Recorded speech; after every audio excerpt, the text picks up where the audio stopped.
Have you ever noticed that a cow keeps chewing even when it is not eating? मतलब आपने कभी देखा है कि गाय जो वगैरह होती हैं, ग्रास ईटिंग एनिमल्स हैं, वो बार बार च्यूइंग करते रहते हैं। जब वो खाते भी नहीं है खाने को तभी वो चबाते रहते हैं।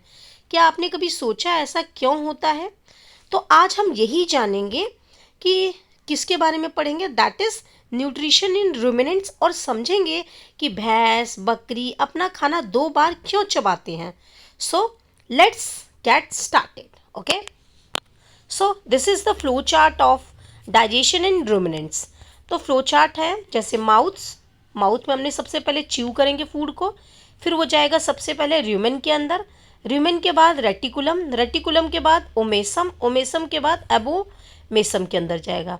रूमेन के अंदर क्या होगा, बिलियंस ऑफ बैक्टीरियाज प्रोटोजोआ क्या करेंगे, ब्रेक करेंगे सेल्यूलोज जो प्रेजेंट है ग्रास के अंदर। उसके बाद रेटिकुलम क्या करेगा, उसे कर्ड में डेवलप करवा देगा, उस सेल्यूलोज को टर्न हो जाएगा कर्ड में। ओमेसम में क्या होगा, ये च्यूड कर्ड जो है आया है उसमें से most of the water absorbed हो जाएगा।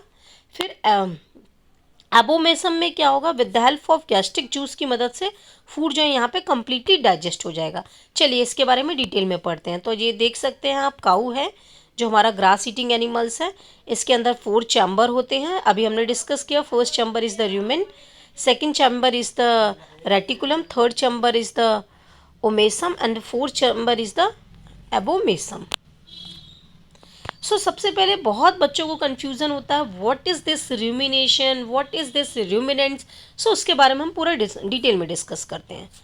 रूमिनेशन एक ऐसा प्रोसेस होता है in which partially digested food is brought back to the mouth, मतलब माउथ में दोबारा आ जाता है, च्यू किया जाता है, स्वेल्ड किया जाता है। इनमें क्या क्या स्टेप्स होते हैं उनको पढ़ते हैं। सबसे पहले हम फूड को क्विकली मतलब जो गाय वगैरह फूड को, जो ग्रास ईटिंग एनिमल्स है फूड को क्विकली इनटेक कर लेते हैं। फिर वो सबसे पहले रूमेन में जाता है। रूमेन में बहुत सारे बैक्टीरियाज उस सेल्यूलोज को ब्रेक डाउन करते हैं जो ग्रास में प्रेजेंट होता है।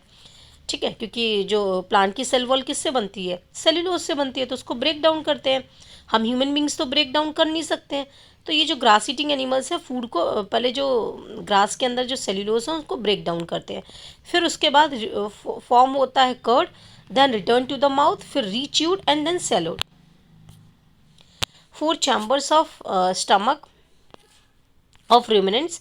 पहला है रूमेन, स्टोरेज एंड फर्मेंटेशन होता है। Second one is the cud formation reticulum में। ओमेसम में होता है वाटर एब्जॉर्प्शन, एंड एबोमेसम में जिसे हम ट्रू स्टमक कहते हैं, यहाँ पे एंजाइम डाइजेशन होते हैं जो हेल्प करते हैं फूड को कंप्लीट डाइजेशन में।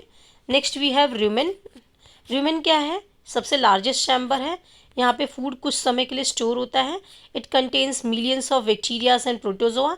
ये बैक्टीरियाज हेल्प करते हैं breaking down the cellulose present in grass, and fermentation यहाँ पे टेक प्लेस करता है। देन रेटिकुलम जो सेकेंड वाला चैम्बर है, यहाँ पे कर्ड फॉर्मेशन होता है। रेटिकुलम एक कॉम्ब लाइक स्ट्रक्चर होता है, हनी कॉम्ब लाइक स्ट्रक्चर होता है, that helps to send the cud back to the mouth for chewing again. फिर होता है ओमेसम। ओमेसम एक in this chamber most of the water minerals from cud, जो भी वाटर मिनरल्स कर्ड से है उसे रीअब्जॉर्ब किया जाता है, and then partially digested food जो है उसको फोर्थ चैम्बर में भेजा जाता है, दैट इज एबोमेसम। ये एक ट्रू स्टमक है एबोमेसम, जहाँ पे which is similar to that of the human. With the help of gastric juice यहाँ पे फूड जो है कम्प्लीटली डाइजेस्टेड होता है। This digested food is passes into small intestine where it is absorbed. अब टीथ देखते हैं, रूमिनेंट्स एनिमल्स का टीथ कैसा होता है। इनके अंदर कैनाइंस नहीं प्रेजेंट होते हैं, तो क्या प्रेजेंट होता है, incisors, premolars and molars present होते हैं। कैनाइंस एब्सेंट और रिड्यूस होते हैं। No need to tear flesh, तो कैनाइन की ज़रूरत भी नहीं है क्योंकि इनको फ्लैश को टीयर थोड़ी ना करना है, इनको टीथ चाहिए कटिंग और ग्राइंडिंग के लिए। कीवर्ड्स है रूमिनेशन, अभी हमने देख लिया, help in digestion of grass. Rumen क्या होता है, कंटेन करता है millions of micro organisms. Fermentation जो क्या करता है, ब्रेक करता है सेल्यूलोज को। Teeth adopted for herbivores. Thank you everyone.